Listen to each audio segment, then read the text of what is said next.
But the old boy Alberto has the inside. The question is that a good place to be for a start? He's going to have to get a perfect one. 11 seconds left on the clock, and they're coming on strong. And it looks like also the Falcon is getting into position there to trail. And we also have the 7 boat right up there as well. The Valken.com, as they come across the line, Valken.com is looking for the advantage in lane number 2. Mark Evans got a terrific start in the form of the boats on the outside. Here they come through the corner. Is there enough room for everybody? That's the question. Looks like they got through cleanly, Chip. Steve David was late at the start, but it looked like Scott Litico right there pushed Dave out. As they come down to end lap number 1 and head into the second time around, down into the lower corner, can Steve David hold him off? This is the same thing that happened in Tri-Cities. He had the lead, but it only lasted 3 laps because he didn't have the boat speed in the end. And what was that speed, Pat? 137.798 on the first time around. All right, not particularly fast, all things considered. Steven David's still out front, Chip. Vulcan is causing Dave Villwock right there a lot of problems because he can't move over to get close to the Alberto boat because he's got the Vulcan boat with Scott Litico between them right there. He would like to come over, but he can't because he can't foul him. So I tell you what, the guy that may make this race happen for Steve David is Scott Litico. That's indeed the case, and Steve David is starting to pull a little more distance on the Qatar at this point, get a little air underneath as he comes across the start-finish line into lap number 2. Here comes Dave Villwock across the line. Here comes the Valken.com. And right now the Falcon has got a little more power than it appears the Qatar has, and they're starting to pinch just a little bit. He's pushing. What? He just crossed through the rooster tail there.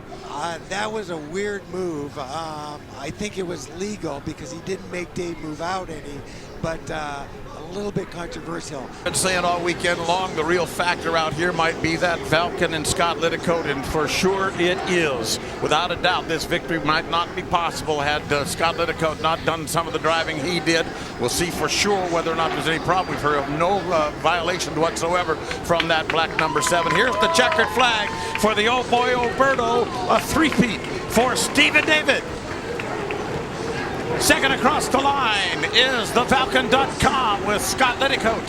And a distant third across, basically having given up, knowing it was not going to happen today, Dave Villwock in the Qatar. Twirling a string, you know, with a weight on it. The outside there, it's got to go a lot faster. So, I don't know. I think he was just too far outside to get at the Alberto. How do you figure, though, the Litico and the Falcon beating the Qatar? That's amazing.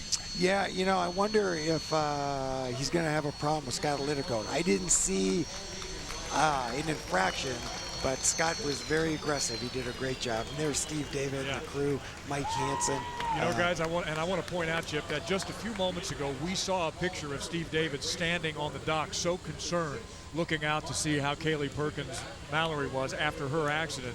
And yet he focused, he got in that boat, and he went out there and drove the wheels off of it and won another championship here in Seattle. Steve, what? it's a boat. It has no wheels. That's what I meant. It has no wheels. Drove the sponsons off That's of it. what I They meant. call a proper wheel. There was an interesting thing during the heat, and that is Steve David on lap number 3 went way wide in the north turn. Way wide, and I think that was a big factor because that shoved the Falcon and it shoved Villwock at the same time, way to the outside. If you look at a replay, look at that turn to that north turn in the 3rd lap with the Alberto. That was definitely a turning. Logan, Jenny. With me, hi. Hey, we won. Congratulations. You, me, and Sienna, we won. I love it. My daughter's watching. So let's keep walking. You got to Yes. get to this presentation ceremony, but talk to me about that. Just the guys gave me in a fantastic boat. The Alberto guys never gave up on me, and today the old guy pulled one out of the hole. You know? Well, were you saving anything? You Yeah. said that you were given. Oh, I'm a man. You can never trust what I say. I love it. Well, everyone was congratulating you. Then, anything else you want to say to all these people? Oh, thank you to everybody for supporting Alberto and for supporting Park Place Motors, our sponsors as well, and the folks that made me my jacket from Design 500, my rib protector, and my wife who's been through so much this year with me and hangs in there and supports what I do. What do you want to say to that, wife? Oh, he's awesome. I'm so happy for him. He deserves this. Well, congratulations to you guys. Go get that awesome trophy.